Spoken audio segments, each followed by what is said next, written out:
विद्याधरी राधा सुरेखा श्रीराखीधर श्रीपाद जय विजयी भव दिग्विजयी भव श्रीमदखंड श्री विजयी भव श्री विद्याधरी राधा सुरेखा श्रीराखीधर श्रीपाद जय विजयी भव दिग्विजयी भव श्रीमदखंड श्री विजयी भव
जय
సాక్షాత్తు అనసూయమ్మ అత్రి మహామునులకు భౌతిక శరీరంతో జన్మించారు. వారి మొట్టమొదటి అవతారం శ్రీపాద శివలోక స్వామి. వారు బిడాపురంలో జన్మించారు. తర్వాత భారత సంచార యాటన తత్తులు సంచార ప్రియులు అవధులు. వారు అలా తిరుగుతూనే ఉంటారు. ముక్తి మోక్షము ఆర్తులకు దీనులకు అందరికీ శరణాగతి ఇవ్వడానికి సంపూర్ణమైన ఆరోగ్యము ఆనందము ఐశ్వర్యము ఇచ్చేవాడే దత్తాత్రేయుడు. ఇది ఇలా జరగాలని ఉన్నా, ఇలా జరగకూడదు అని ఉన్నా, ఇలాగే జరగాలి అని ఉన్నా, ఏదైనా సంకల్ప వికల్పం దత్తాత్రేయ స్వామిదే. దత్తాత్రేయ స్వామి దత్తుడైపోయినాడు. ఈరోజు 3:30-4 ప్రాంతానికి మన ముగ్గురు అమ్మలు లక్ష్మీదేవి, జగన్మాత పార్వతీదేవి, అలాగే సరస్వతీదేవి ముగ్గురు కూడా ఒక చిన్న సంఘటనలో వారు అభిప్రాయ భేదాలు వచ్చినాయి. ఈ ప్రపంచం మొత్తంలో ఆ ముగ్గురమ్మలే పతివ్రతలు అనేటువంటి భావన ఆ తల్లులు ముగ్గురికి ఉండేది. అప్పుడు మాటకి విష్ణుమూర్తితోటి లక్ష్మీదేవి అమ్మ అడుగుతూ ఉంటుంది, నాదా పాతివ్రత ధర్మంలో నన్ను మించిన వారు లేరు కదా, అందుకే కదా నువ్వు హృదయ స్థానంలో పెట్టుకున్నావు నన్ను. విష్ణుమూర్తి ఒక నవ్వు నవ్వి, లక్ష్మి, ఈ ప్రపంచంలో భౌతికంగా ఎందుకంటే కూడా పాతివ్రత శిరోమణి ఒక మహాతల్లి ఉంది, భూలోకంలో ఉంది. ఆ తల్లి పేరే అనసూయ అని చెప్పారు. అలాగా మాకంటే గొప్ప పాతివ్రత, దాంట్లో సంశయమే లేదు. దేవి అత్రి మహాముని సాక్షాత్తు దుర్వాసుని అంశ, ఈశ్వరుని యొక్క అంశ. చైతన్యం అంతా కూడా తెలియజేయడానికి భౌతిక శరీరంలో నిక్షిప్తమై వచ్చారు వారు. అలాగే తల్లి పార్వతీదేవి అంశ. ఆది దంపతులు తల్లికి పాతివ్రత ధర్మంలో మొట్టమొదట ఆవిడే ప్రాముఖ్యత అనగానే ఆ ముగ్గురు కూడా కొంచెం మనస్సు చివుతుంది. శారదమ్మ అంటూ ఉంటుంది, ఆడవాళ్ళ ముందు ఇంకో ఆడవాళ్ళని పొగిడినా మనసు బాధపడుతుంది. అందుకని ఆ తల్లులు కూడా ఆ ముగ్గురు మాకంటే గొప్ప వాళ్ళు ఎవరు, సరే చూస్తాము అని చెప్తే, అయితే మేము నమ్మాలి అని అంటే నీవు పరీక్ష చేయాలి కదా. ఇక విష్ణుమూర్తి మనందరికీ తెలిసిందే, వారు కారణానికి మొత్తం అడ్మినిస్ట్రేషన్ వారే. అందుకని వారు అంటారు, సరే అయితే కింద భూలోకం పోయి మీకే చూపిస్తాము అని ఆ ముగ్గురు బ్రహ్మ విష్ణు మహేశ్వరుడు ఒక్క క్షణం పాటులో ముగ్గురు కూడా కింద ఆ పర్వత ప్రాంత శ్రేణికి చేరుకుంటారు. అప్పుడే స్వామి అత్రి మహాముని సంధ్యావాది వార్చుకుని వస్తూ ఉంటారు. ఈ లోపల తల్లి లోపల ఆవిడ పతియే ప్రత్యక్ష దైవము నమ్మిన మహాసాధు. వారు వచ్చే సమయానికి అగ్నికి ఆహుతి చేసి ఇంత కొంచెం భోజనంలాగా ఏదైనా ప్రసాదం ఇద్దాము అని అనుకుంటుంటుంది తల్లి. ముగ్గురు బ్రహ్మ విష్ణు మహేశ్వరుడు ముగ్గురు వస్తారు. వచ్చిన వెంటనే వారు అమ్మ, ఒక్కసారి ఆ తల్లి ఆశ్చర్యపోతుంది. ముగ్గురిని ఒకేసారి చూడటం ఆనందదాయకం, ఎంతో అదృష్టం ఉండేదని చూడలేదు. అలా ముగ్గురు తండ్రి మీరు ముగ్గురు వచ్చేసారా, చాలా సంతోషం. అప్పుడు ఆ ముగ్గురు అడుగుతారు, అమ్మ నీ నుంచి మాకు ఏదైనా భోజనం ఆకలి అవుతుంది, మాకు ఇంత పలహారం లాంటిది కానీ భోజనం లాంటిది ఇస్తే మేము సంతోషపడతాము. అయ్యో అదేంటి, ఎవరైతే ఈ భూప్రపంచం మొత్తం సమస్త ముక్కోటి దేవతలు ఏ ముగ్గురు గురించి అయితే ఆర్తిగా ఎదురు చూస్తూ ఉంటారో వారే మా ఇంటికి వచ్చి మా కుటీరానికి వచ్చి భోజనం అడగడం అనేది చాలా ఆనందదాయకంగా ఉంది. అందుకని తప్పకుండా అయితే అమ్మ ఒక చిన్న షరతు, నూనె పోగు కూడా వివస్త్రగా బట్టలు లేకుండా, ఒక్క నూనె పోగు కూడా ఒంటి మీద లేకుండా మాకు భోజనం పెట్టాలి. అమ్మ ఒక్కసారి ఆశ్చర్యపోతుంది. మా తల్లి ఆశ్చర్యపోయి మరి పాతివ్రత శిరోమణి సాక్షాత్తు అమ్మ అంశ లోపలికి వెళ్ళి అగ్నిదేవుడిని ప్రార్థన చేస్తుంది. అన్నిటికీ సాక్షి సూర్య భగవానుడు, అగ్నిదేవుడు, పంచభూతాలు సాక్షి. దాంట్లో మొట్టమొదట సాక్షి అగ్నిదేవుడే. ఎందుకంటే అగ్నిదేవుడు అంటూ లేకపోతే నయం జరగడం కష్టం. అందుకని అగ్నిదేవుని కోరుకుంటుంది తల్లి. అగ్నిదేవ, ఏంటి పరీక్ష? ఆ ముగ్గురు కూడా ఇలా అడుగుతున్నారు అంటే, అమ్మ, నీ పాతివ్రత్యానికి ఇప్పుడు ఒక పరీక్ష ఇది. నీ మనస్సులో ఏ సంకల్పం అయితే ఉందో అది చెయ్యి అంటారు.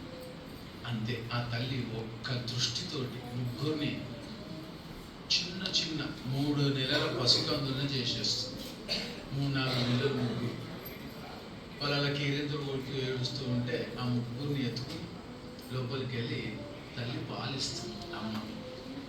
అలా ఆ పాలు తాగినందుకు వాళ్ళు అసలు మురిసిపోయి వాళ్ళు మర్చిపోతారు. వాళ్ళు బ్రహ్మ విష్ణు మహేశ్వరుడు అన్న జ్ఞానమే ఉండదు, మర్చిపోయి ఆడేస్తుంటారు అక్కడ. అయితే అలా కొన్ని రోజులు గడిచిన తర్వాత చూస్తే అక్కడ పార్వతీ పరమేశ్వరుడు కలిసి ఉంటారు. పార్వతీదేవి, లక్ష్మీదేవి, అమ్మ సరస్వతి వెతుక్కుంటున్నారు. ఇంకా రావట్లేదు ఏంటి వీళ్ళు పరీక్షకు వెళ్ళి. ఇక అందుకని వీళ్ళు సరే చూసొద్దాము అని చెప్పి కిందకి వెళ్తే ముగ్గురు కేరింతలు కొడుతూ ఆడుకుంటుంటారు. వాళ్ళని చూసి గుర్తుపట్టారు అసలు. ఆ ముగ్గురు తల్లులు ఆశ్చర్యపోతారు. అప్పుడు వాళ్ళు ముగ్గురు మళ్ళీ ఒక మాట అనుకుని పార్వతీదేవిని అంటుంది లక్ష్మీదేవి, అమ్మ, జగత్తే నీతో నడుస్తుంది కదా, అలాంటి ప్రాణశక్తిని నీవు నీ చైతన్య శక్తితోటి ఆ ముగ్గురిని మళ్ళీ మామూలు స్థితికి వచ్చేటట్టు చెయ్యి. అమ్మ కళ్ళు మూసుకొని రండి, అలా ముగ్గురుగా మారిపోండి అని అంటే ఏది మారదు. ఇక ఆవిడ అంటుంది లక్ష్మీదేవి, ఇక నేను ప్రయత్నం చేస్తాను అని విష్ణుమూర్తిని తలుచుకుని ఆవిడ కూడా అడుగుతుంది, ఏది మారదు. అలాగే సరస్వతీదేవి కూడా అడుగుతుంది. ఆ తపశక్తి మొత్తం దారపోస్తారు, అయినా అవ్వదు. ఇక అప్పుడు వాళ్ళ అహంకారం పటాపంచలైపోతుంది. పరిగెట్టుకుంటూ వెళ్ళి ఆ సాధ్వి అయినటువంటి అనసూయమ్మ కాళ్ళ మీద పడేంత ప్రయత్నం చేస్తే ఆ తల్లి గొప్ప. ఎక్కడైతే సమన్వయం ఉంటుందో, ఎక్కడ మనస్సు నిశ్చలంగా గౌరవభావం కోరుకోదో, అహంకారం ఉండదో, అక్కడ భగవంతుడు ఎప్పుడు ఉంటాడు. ఆ ముగ్గురు వచ్చి కాళ్ళ మీద పడేంత ప్రయత్నం చేస్తే కూడా ఆ తల్లి వెనక్కి జరిగిపోయి, అమ్మ, సృష్టి స్థితి లయకారకులైనటువంటి బ్రహ్మ విష్ణు మహేశ్వరుల యొక్క అర్ధభాగాలు మీరు నా దగ్గరికి రావడం ఏమిటి? లేదు తల్లి, కూడా మాకు అర్థమైంది. ముక్కోటి దేవతలు అందరూ వచ్చేస్తారు ఇక అక్కడికి. ఏది వీళ్ళు ముగ్గురు ఇంకా రావట్లేదు. అప్పుడు ఆ తల్లి సరే అయితే అప్పుడు వీళ్ళు ముగ్గురు అడుగుతారు, నీ పాతివ్రత్య శక్తితో మళ్ళీ వాళ్ళు యథాస్థానంలో తీసుకురా అని చెప్తే అప్పుడు ఆ తల్లి మళ్ళీ అగ్నిదేవుడికి నమస్కారం చేసుకొని విన్నవించుకుంటే ఇమ్మీడియట్గా ముగ్గురు మళ్ళీ తమ యొక్క పూర్వ ఆశ్రమానికి వచ్చేస్తారు. 30-35-40 ఆ ఏజ్ వరకు వచ్చేస్తారు. అప్పుడు చాలా చమత్కారంగా ముగ్గురు, అమ్మ, పాలిచ్చావు, మాకు ఒళ్ళో పెట్టుకుని ఆడిచ్చావు, అందుకే మాకు చాలా ముచ్చట అవుతుంది, ఏమైనా కావాలో కోరుకోవాలి. అప్పుడు తల్లి అంటుంది, మీ ముగ్గురిని నేను మోసి యాక్చువల్గా కనాలి. అలాంటిది కాకుండా ఈ జన్మకి, ఎందుకంటే వారిద్దరు పాతివ్రత్యము ప్లస్ అస్కలిత బ్రహ్మచర్యం, ఇద్దరు కూడా అత్రి మహాముని గారి, అనసూయమ్మ గారి, భౌతికమైనటువంటి ఏమీ ఉండదు వాళ్ళకి. అయితే మాకు కోరిక ఉంది, మీ ముగ్గురు నన్ను వాళ్ళకి అమ్మ అని మాతృప్రేమ మాకేంటో చూపించారు. అందుకని మీ ముగ్గురు కూడా నాకు పుత్రులుగా ఉండిపోవాలి. అయ్యో అమ్మ, ఎంత అద్భుతం! నీ ప్రేమకి, నీ పాతివ్రత్యానికి, అలాగే అందరికీ ఎక్కడ నిష్కల్మషంగా సాత్విక ప్రపంచం ఉంటుందో అక్కడ భగవంతుడు కొనియాడతాడు, భగవంతుడు వస్తాడు అని నిరూపణ చేయడానికి మాత్రమే మేము చేస్తాము అని చెప్పి ముగ్గురు చిన్న బాలుళ్ళు అయిపోయి ఒక దేదీప్యమైనటువంటి దీప జ్యోతి రూపంలో అమ్మ అనాహతంలోకి వెళ్ళి పొట్టలోంచి టక్మన్ దీపం బయటకు వచ్చేస్తుంది. అట్లా ఒక సెకండ్. అది అసలు సంధ్యాగడియ వేళల్లో సాయంత్రం 5:15 దాటిన తర్వాత. అందుకే మార్గశిర శుద్ధ పౌర్ణమి 4:30 తర్వాత దత్త జయంతి జరుపుకుంటారన్నమాట. సాయంత్రం సంధ్యావేళలో ఆ దత్తాత్రేయ స్వామి. అయితే అమ్మ అంటుంది, అమ్మ 3 తలలు పెట్టుకుని శిరస్సు అలా కనపడుతూ ఉంటే నిక్షిప్తమై 3 కలిపి ఒకే శక్తిగా ఉంటే నాకు సంతోషంగా ఉంటుంది. అలా మాకు అనుగ్రహం ఇవ్వండి తండ్రి అంటూ. అప్పుడు వాళ్ళు 3 కూడా సరే, నీకు ఏ రూపంలో కావాలంటే ఆ రూపంలో కనిపిస్తాను. నేను 3 తలలతో 6 చేతులతో అయినా కనిపిస్తాను. కాని పక్షంలో 3 నిక్షిప్తమై ఒకే ఏకముఖ దత్తాత్రేయ స్వామి లాగా, బ్రహ్మ విష్ణు మహేశ్వర యొక్క సంయోగం లాగా మీకు కనపడతాను. నీకు ఆ కోరిక ఇస్తున్నాను. నీ ప్రేమకు నేను దత్తునైపోయాను, సరెండర్ అయిపోయాను. అందుకే ఈ రోజు నుంచి నా పేరు దత్తాత్రేయ. అందుకని దత్త ఆత్రేయ. ఆత్రేయ అంటే సూర్య భగవానుడితో సమానం. అలా బ్రహ్మ విష్ణు మహేశ్వరుల యొక్క సంయోగం. అత్రి మహాముని దత్తాత్రేయ దత్తమైపోయినాడు. అసూయను గెలిచింది కాబట్టి అనసూయ. ప్రతి మనిషికి అసూయ ఉంటుంది. అసూయ జయించినప్పుడు మాత్రమే ఆధ్యాత్మిక పరిణితి సాధించినట్టు. అలా అని చెప్పి మోహంలో, కరుణ అనే మోహంలో మళ్ళీ మాయలో పడితే కూడా కాదు. అది చాలా తేడా ఉంది. అందుకని అమ్మ అసూయను గెలిచింది, ప్రపంచాన్ని అందరికీ దత్తునిచ్చింది కాబట్టి ఆ దత్తాత్రేయ స్వామి అవతార దత్తాత్రేయ మూర్తి అయిపోయింది. ఇక ఇమ్మీడియట్గా అలా అయిపోయింది. జన్మ తీసుకున్నారు, స్వామి వచ్చారు, ఇక బయలుదేరిపోయారు. ఆ తల్లి అంటుంది, మాకు ఇంతసేపు కూడా నువ్వు లేవు నాతోటి, ఏదో పాలే కాసేపు ఆడిన రోజులే కనపడుతున్నాయి అని అంటే, నేను సంచార ప్రియునమ్మ. లోక ఉద్ధారణ గురించి జగద్గురు 5 ఉంటారు ఈ ప్రపంచంలో. సృష్టి మూలం నుంచి ఈ రోజు వరకు కూడా చిరంజీవి లాగా ఉండే దాంట్లో హనుమయ్య, అశ్వత్థామ, అలాగే మన అనఘా దత్తాత్రేయుడు. అనఘామ్మ అంటే లక్ష్మీదేవి. మనలో ఉన్న కుండలిని శక్తి సూక్ష్మంగా ఏదైతే ఉందో అదే అనఘామ్మ. అందుకని అనఘా దత్తును విడగొట్టలేదు. దత్తాత్రేయుడితో పాటే కుండలిని శక్తి ఉంటుంది. దత్తాత్రేయుడిని ఎవరు కొలుస్తున్నారు? వారు సహస్రారాన్ని కొలుస్తున్నట్టు. నిర్వికల్ప సమాధి స్థితికి వెళ్ళవలసిన వాళ్ళు, వెళ్ళాలనుకునే వాళ్ళందరూ కూడా అవధూత దత్తాత్రేయ స్వామిని కీర్తిస్తారు, ఆరాధిస్తారు. దత్తాత్రేయ స్వామి దగ్గర ఉన్న ఇంకొక గొప్ప విషయం ఏంటంటే, వారు గురుతత్వంలో ఉన్నారు కాబట్టి ఈ సేవ చేసుకో, నీకు అనుభవాన్ని ఇస్తాను అంటారు. ఇంకా ఏ దేవతా రూపాల్లో మనం వచ్చినా మనకు అంత తొందరగా అందదు. వారు చెప్పరు, తెలియజేస్తారు, దేవుని పనే అది. కానీ దత్తాత్రేయుడు గురువు రూపంలో ఉన్నాడు కాబట్టి ఈ సేవ చేసుకో, నీకు నేను అనుగ్రహాన్ని ఇస్తాను అంటాడు. అదొక్క దత్తాత్రేయుడి దగ్గర ఉంది. అందుకని అట్టి దత్తాత్రేయ స్వామి ఈరోజు మరి వారి జన్మదినం మనకి చాలా ఇష్టమైన రోజు. అందుకని మొట్టమొదటి అవతారం శ్రీపాద శివల బస్సు, 2వ అవతారం గాంగాపురం సిద్ధక్షేత్ర శ్రీ గాంగాపురం నృసింహ సరస్వతి స్వామి.